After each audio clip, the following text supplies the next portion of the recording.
मुट्ठी बांध के आया जग में हाथ पसारे जाएगा। हाथ पसारे जाएगा मतलब मुट्ठी में तो कुछ रहते हैं तब मुट्ठी बांधते हैं, खाली मुट्ठी बांधते हैं, कुछ रहता है तो मुट्ठी में दबा लेते हैं। हाथ कभी पसारे हुए तो खाली हाथ है, वहां से तो मुट्ठी बांध के आया जग में हाथ पसारे जाएगा। यहाँ मुट्ठी आने इसमें कुछ लेके इस शरीर से जाएंगे, अर्थात प्रभु की भक्ति करके जाएंगे, लेकिन होता है क्या, हाथ पसारे जाएंगे, खाली हाथ चले जाएंगे। बालापन को खेला खाया, आई जवानी मस्त हुआ, वृद्धापन में रोग सताए, खाट पड़ा पछताएगा। इसलिए जपना है तो जप ले बंदे, आखिर तो मिट जाएगा। हे कबीर सुनो भाई साधु, करनी का फल। इसलिए शुभ कर्म करो, सत्संग भजन करो, और गरीबी में रह करके भी सत्संग भजन को नहीं छोड़ना चाहिए। यदि सत्संग भजन को छोड़ देंगे तब क्या होगा, कोई लाभ नहीं होगा। समय तो अधिक हो गया। गुरु नानक समाज की एक बात मैं आपको सुना। एक गांव में गुरु नानक देव जी महाराज बराबर जाते थे सत्संग करने के, गांव के सारे लोग आते थे सत्संग सुनने के लिए।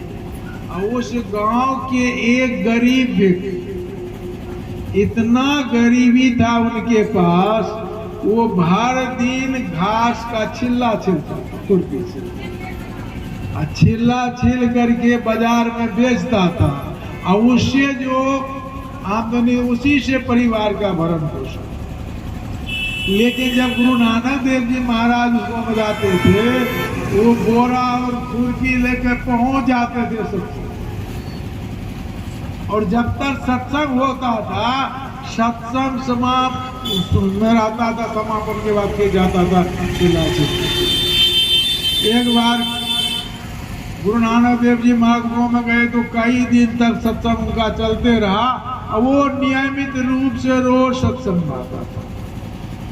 एक दिन गुरु नानक देव जी महाराज की दृष्टि पड़ गई उन पर, उनको बुलाया।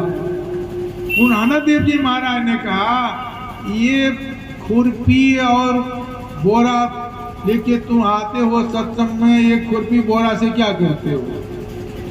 वो दीनहीन बेचारे कहने लगे कि गुरुदेव मैं बहुत गरीब हूँ, हमारे पास जगह जमीन नहीं, अनाज नहीं, मैं इस खुरपी से घास छीलता हूँ, छील करके इस बोरा में भरता हूँ, जब बोरा भर जाता है इसको ले जाता हूँ बाजार में बेचता हूँ, उसे जो पैसा होता है उसी से गुजर बसर करता है। गुरु नानक देव जी महाराज के मन में हुआ, इतनी गरीबी, और इस गरीबी जीवन में रहकर भी इनको सत्संग के प्रति बहुत श्रद्धा देख रहा हूँ, प्रेम देख रहा हूँ। जब मैं सत्संग पर आ जाता है बराबर सत्संग सुनते रहता है। गुरु नानक देव जी महाराज को उनके प्रति बहुत कृपा हो गई। गुरु नानक देव जाओ, तुम इस हालत में भी सत्संग करते हो, भक्ति करते हो, जाओ मैं तुम्हें आशीर्वाद देता हूं, तुमको कोई चीज कमी नहीं है। गुरु नानक देव जी महाराज आशीर्वाद दे दिया, संत महापुरुष का आशीर्वाद मिला। अब थोड़े ही दिन में उनको धन बढ़ने लगा, दिन दूनी रात चौगुनी, बहुत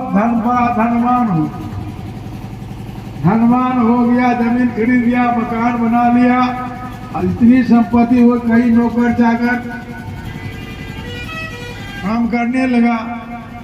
अब धन से उनको फुर्सत है, धन कमाने में इतना तल्लीन हो गया, अब वो सत्संग में जाना भी छोड़ दिया। कई वर्ष के बाद जब गुरु नानक देव जी महाराज उस गांव में गए, फिर सत्संग करने लगे, तो सभी तो आए, लेकिन वो बड़ा खुरपी वाला आदमी नहीं दिखाई। गुरु नानक देव जी महाराज को हुआ, वो व्यक्ति इस बार सत्संग में नहीं आता है, क्या बात है? एक सत्संगी से कहा, देखो पहले मैं आता था तो एक बोरा और खुरपी लेकर एक सत्संगी आता था, सत्संग करने के लिए। बहुत गरीबी जीवन था उनके पास, लेकिन इस बार वो सत्संग नहीं आता। इसका क्या कारण है? सत्संगी लोग के गुरुदेव आपको ऐसा आशीर्वाद दिए, कितना धन हो गया उसको। अब धन कमाने में इतना दल्ली है को फुर्सत है नहीं, फुर्सत होगा तब नहीं गा सत्संग करने के लिए। पूर्ण आनंद देवता जाओ, उनसे कहो मेरे विषय में, गुरु महाराज आए हैं आपको बुलाए, जाओ तो उसको खबर दो, तो उनको आशीर्वाद दिए थे इसीलिए कि सत्संग करना छोड़ दे। वो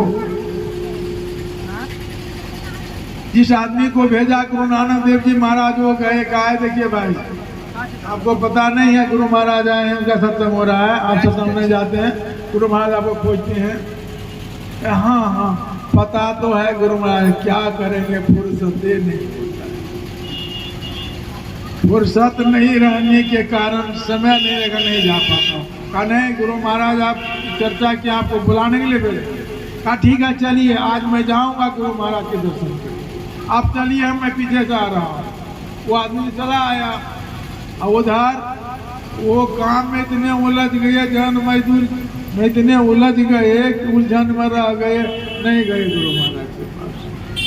दूसरा दिन फिर पूछे क्या जी, उसको खबर नहीं मिला, नहीं आया। हाँ गुरु महाराज वो तो क्या है, और हमसे कहा कि चलिए हम आ रहे हैं, लेकिन फिर भी नहीं आए। कहा फिर आज जाओ, लाओ उनको बुला। फिर दोबारा गया, कहा भाई आपको गुरु महाराज बुला रहे हैं, आप जाते क्यों नहीं? कहा क्या करेंगे भाई, कल तो जाने की इच्छा थी, देखिए न हमारे पास इतना मजदूर आ गया, उसको मजदूरी देने लगे, उसी में मेरा समय बीत गया। कहा चलिए, कहा ठीक है अभी आज तो मैं नीचे जाऊंगा, आप चलिए। उसको भेज दिए, वो जाना तो चाहे, लेकिन कुछ अफसर लोग आ गए, उनके ऑफिसर लोग। अब ऑफिसर लोग आ गए तो उसको कैसे छोड़ के जाएंगे? ऑफिसर लोग से बातचीत करते करते उस दिन का सुबह शाम, उस दिन भी नहीं गया। तीसरा दिन गुरु नानक देव जी महाराज देखो उसको आज साथ लेकर के आना, छोड़ना नहीं, जब तक वो आवे नहीं तब तक आना नहीं। तीसरा दिन गया, कहा कि देखिए बार बार गुरु महाराज आपके पास भेजते हैं, आप कहते हैं चलिए हम मैं पीछे से आ रहा हूँ, हमको भेज देते, आप जाते नहीं है न। आज निश्चित जाऊंगा, आज सब काम छोड़ करके जाऊंगा, आप चलिए। कहा कि नहीं नहीं जाएंगे, जब तक आप नहीं जाएंगे तब तक मैं आपके यहाँ सामने नहीं जाऊंगा, आपको साथ लेकर जाऊंगा गुरु महाराज के पास। तब लाचार होकर के उस दिन वो उनके साथ गया, गुरु नानक देव जी महाराज के पास गया। गुरु नानक देव जी महाराज कहते